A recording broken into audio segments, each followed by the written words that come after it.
You? Very well, very well. How about you, Lisa? Doing great. Thank you so much for joining me on this new little hangout here. For me, it's Yeah, new. absolutely. I'm excited about it. I think that video is going to be really huge for marketing. So, giving this Google Hangout a shot, and we'll see what happens. It's definitely fun to kind of be face to face. So, yeah. Yeah, it's definitely way more fun than just speaking to somebody. You get to see them and everything. So, anyway, I just wanted to have you on and talk to you a little bit about your business. You're at stayathomasusie.com, I believe, and you also have a site, paychecklove.com, correct? Yeah, that's right. Yeah, so I started Stay at Home Susie when my first child was born. So that was about 2 years ago. She's 2 years old now. So that was kind of a fun kind of, I guess when I started out, it was almost a little bit of an experiment. Like, what can I do? How can I make this a creative outlet, have fun with it? And then once things really started picking up and I had some good luck with some of my articles, then we started monetizing, and my husband and I have been kind of working at it ever since like traffic picked up. We've decided that we could really turn this into a business. And paychecklove.com was just recently launched about 2 or 3 months ago, and it's a resource for where I post training videos and things like that because a lot of women have been looking to me for advice on working online. So I don't want to like just make this a whole commercial about myself or anything. So that's just kind of a little bit of background. No, I know as the mom, I have 3 kids too, and I know that, one of the biggest reasons why I was looking to do something was to be at home with the kids and things like that as well. So that was kind of your start then. I'm gathering is that you wanted to have that freedom and flexibility, and so you started your blog, right? Is that what you're? Well, I was working from home before I started my blog. So that was something a little bit different than a lot of other mommy bloggers or, quote unquote mommy bloggers, where they started the blog in hopes that they could generate income. I was actually already working for other clients. So I had clients doing social media management for them. So there was like fitness clubs, bridal boutiques. I was working for some corporate businesses in the Chicago area, doing all different kinds of either marketing, either it was social media marketing, or there were some projects that were a little bit more sales.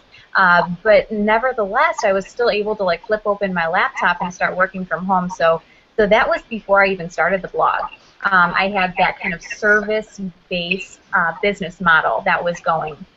And then starting the blog is something kind of a creative outlet. And then I started getting this influx of emails, and women were like, what do you do? How do you work at home?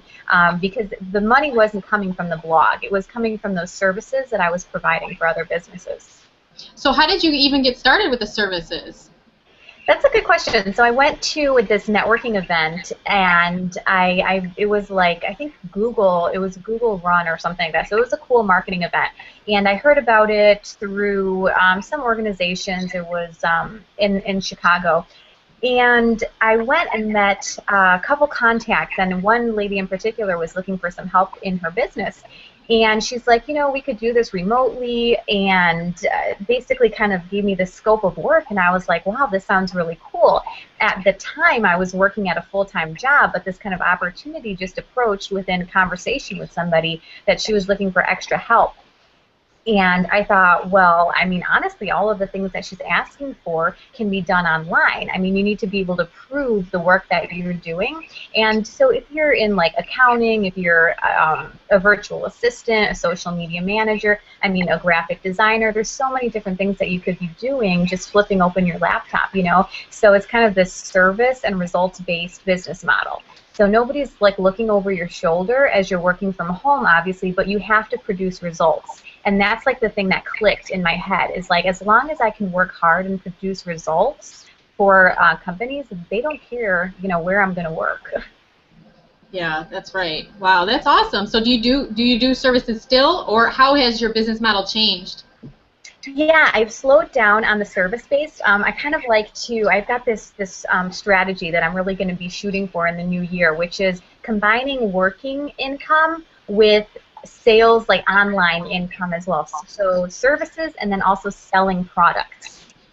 So right now, I really toned down how much work I'm doing for other businesses, and I'm focusing a lot on the blog because it's kind of my dream, and it's really fulfilling, you know, to get emails from readers that are like, oh, you're so inspiring, or you really touched me to work harder, or to, you know, there's one girl that just I've been speaking with and kind of helping her with training, and she's already gotten 2 social media clients. So that's awesome. I mean, that was kind of her dream, and she got 2 of them in the last week or 2. So anyway, so kind of focusing on that is going to be my new for the new year. Mixing in both of them, you're saying? The services Exactly. and the information products together? Exactly. Yeah. Yeah. That's There's a neat balance there. Mm-hmm. And so you're doing this blog, you're blogging, and you're reaching a lot of people, and I'm really curious because you hit an awesome milestone this past year. From what I was reading, is that you've hit 3 million visitors this past year to your blog, and that's amazing. So I'm very curious as to how you did that. Yeah, absolutely. So I have to give Pinterest most of the credit. I mean, my creativity mixed with Pinterest.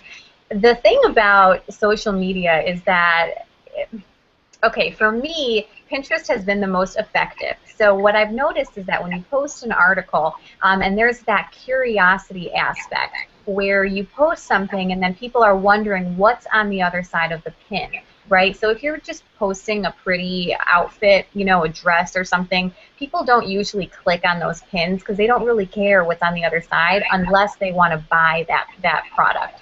The thing about like information, which is what a lot of times I'm giving out, is information.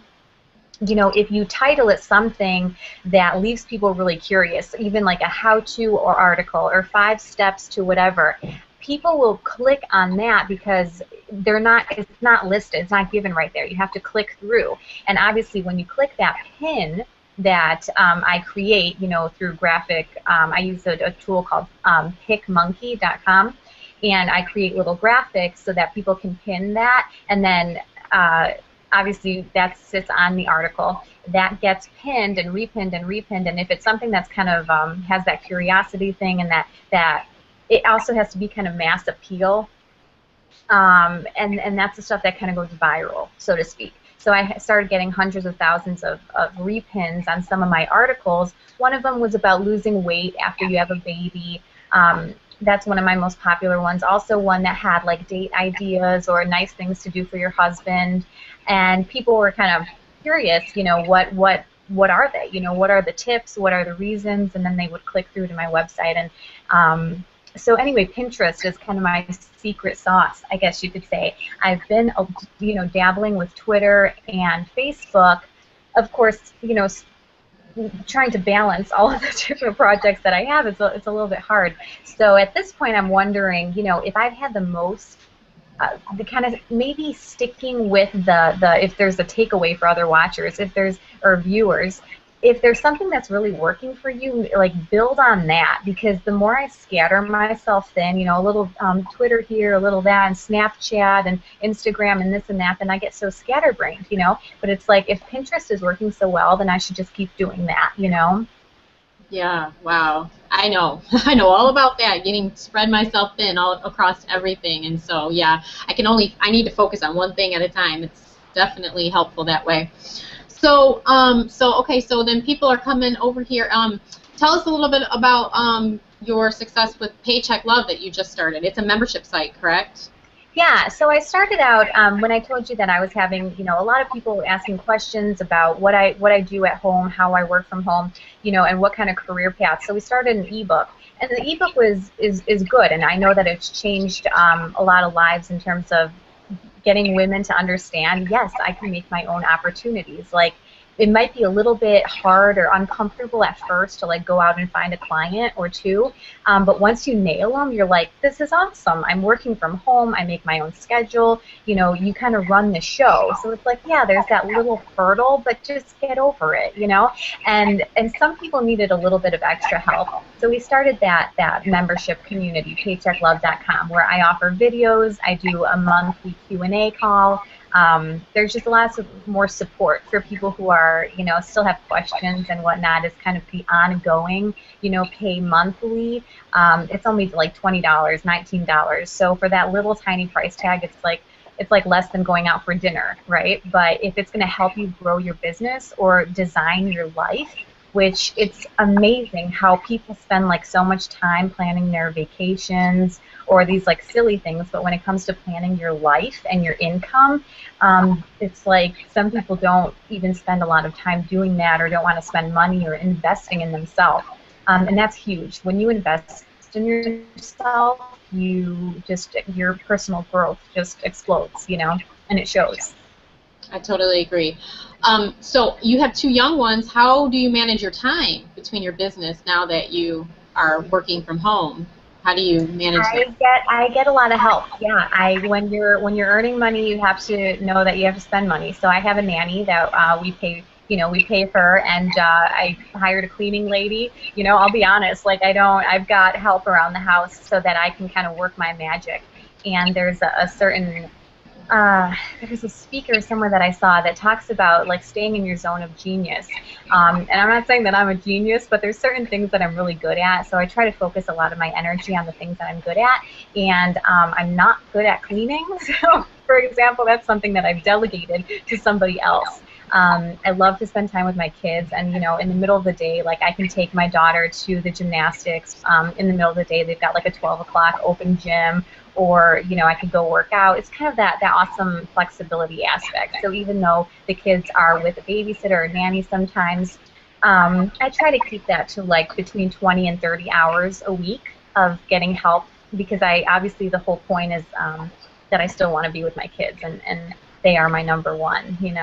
Yeah. Do you also get help in your business? Do you get, like, when you do services, do you have like an assistant that helps you, or do you write all your blog posts? Do you do everything yourself in your business, or do you delegate? There are some things that I've outsourced here and there, but I wouldn't say that it's terribly regular. It's maybe more on like a project basis. So if there's like I want to get a landing page done, or I have an idea for a website, a redesign or something, there are times where I've hired help, either people that through friends, or there's tools online like Elance or Odesk, and kind of those project by project chunks where I feel like I'm really overwhelmed and I just want to hand this to somebody else. That times that happens sometimes. Yeah, what do you do with that overwhelming feeling, and when you're feeling like you should be like at a higher level in your business, or maybe you should be getting more results? I know that we all as business owners go through that feeling where we feel like we should be farther along than we are, and we kind of feel, I don't know, like a failure sometimes. I mean, I know that we all sometimes deal with that. Well, how do you get out of like any kind of like failure funk or something and try to keep going forward? Is there anything you do specially, special for that?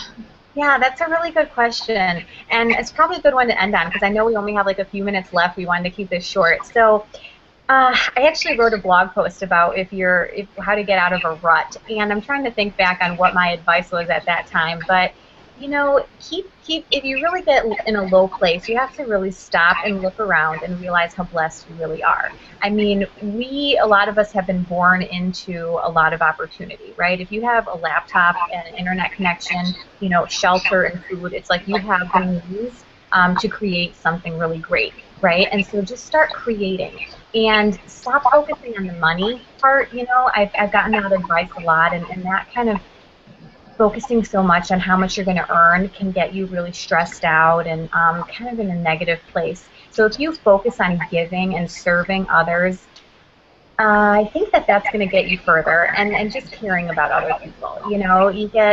Once you start getting a lot of that blog traffic or website traffic, you get a lot of emails. So keep connecting with people and being authentic, and realize, think about how can I serve people. So instead of feeling like a failure, just keep reaching out to others. Look around, look at the other people, and not at yourself.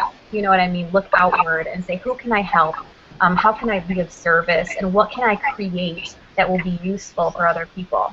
I love that. Thank you so much for your time, and I hope we can do this again really soon, too. Yes, it's been wonderful, Lisa, and I can't wait to talk with you some more and learn a little bit more about you. I know this was kind of like a spontaneous Yeah. hangout, so but hey, we got it working, and we got some good advice out there for other people. So yeah, I'd be glad to chat some more after the call. Okay, sounds good. Thank All you. right, take care, everybody. Bye bye.